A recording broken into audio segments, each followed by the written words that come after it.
So ayan mga kakusina, no? So ito yung ating luto na vegetable togi.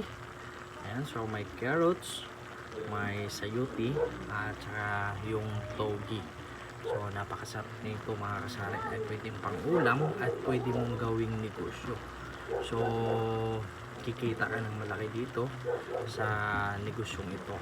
So magkano lang yung puhunan sa ating gulay mga kasari. Kaya kung ako sa iyo, kung mahilig kang magluto, kung mahilig kang kumain, so ito ay napaka daling lutuin at saka napakasarap dahil